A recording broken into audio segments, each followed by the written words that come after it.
अस्सलाम वालेकुम व्यूवर्स, कैसे हैं आप सब लोग। उम्मीद करती हूँ कि खैरियत से होंगे। फ़ातिमास कुकिंग पैशन में आप लोगों को खुश आमदीद कहती हूँ। तो जी, मैंगो का मौसम आ गया है और बहुत सारे मैंगोज़ जो हैं मार्केट में आ गए हैं और कच्चे मैंगोज़ भी बहुत ज़्यादा आए हुए हैं। तो मैंने सोचा कि आज आपको एक मैंगो का जो है मुरब्बा बनता है ना, मैं आपको वो बनाकर शेयर करती हूँ आपके साथ। तो जी, मुझे बहुत अच्छे से ये मैंगो मिल गए थे मुरब्बा बनाने वाले। ये देखिए, थोड़े थोड़े से मीठे होते हैं जिससे हम मुरब्बा बनाते हैं ना, वो खट्टे मैंगो नहीं होते, वो थोड़े से मीठे होते हैं। तो जी, ये जो है मैंने लिए थे 3 किलो। 3 किलो मैंने मैंगो लिए थे और उनको मैंने अच्छी तरह से धो लिया था और बिल्कुल ड्राई करके मैंने उनको अच्छी तरह से उनका छिलका उतार के रिमूव कर लिया। और ये देखिए, मैंने कुछ इस तरह से इसके पीसेस कर लिए, कुछ बहुत ज़्यादा छोटे और ना ज़्यादा बहुत मोटे होने चाहिए। ठीक है, इस तरह से जो है इसके पीसेस कर लेने हैं आपने भी। और उसके बाद क्या करना है जी, हमने जो है एक पतीली लेनी है बड़े साइज़ की, जिसमें हमारे जो है मुरब्बा अच्छा सा खुला सा बन जाए। तो जी, पतीली जो है सारी साइड से अच्छी तरह से खुश्क होनी चाहिए, एक कतरा भी इसमें पानी का नहीं लगा होना चाहिए। ये देखिए, मैंने जो पतीली ली है, मेरी पतीली बिल्कुल खुश्क है, ड्राई है। और जो चमचा मैं इसमें इस्तेमाल करूँगी वो भी बिल्कुल खुश्क होना चाहिए, नमी नहीं होनी चाहिए उसके अंदर। तो ये लीजिए, मैंने पतीली के अंदर सारे मैंगोज़ जो हैं कटिंग किए हुए मैं इसमें डाल दिए हैं।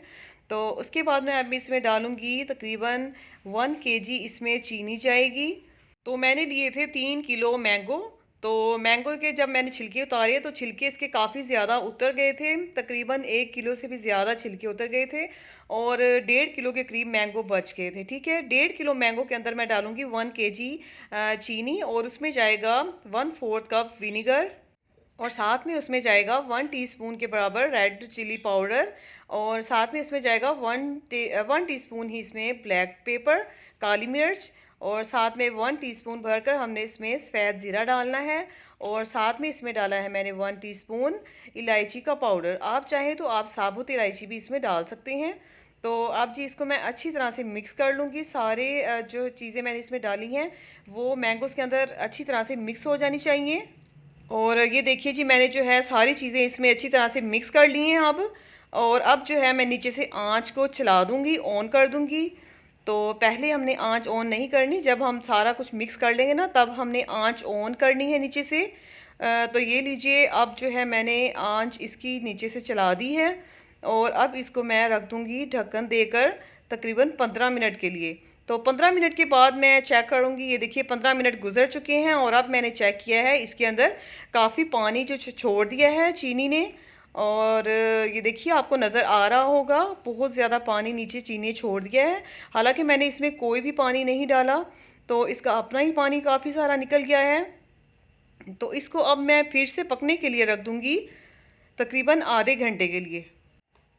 तो ये लीजिए जी, आधा घंटा गुजर गया है, बल्कि मैंने इसको 40 मिनट के लिए रखा था।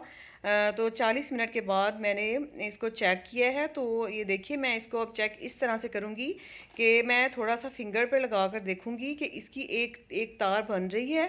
तो जब तक इसकी एक तार नहीं बन जाती हमने इसको थोड़ा सा और पकने देना है। ये देखिए, मैंने चेक किया है तो अभी इसकी तार बिल्कुल नहीं बन रही।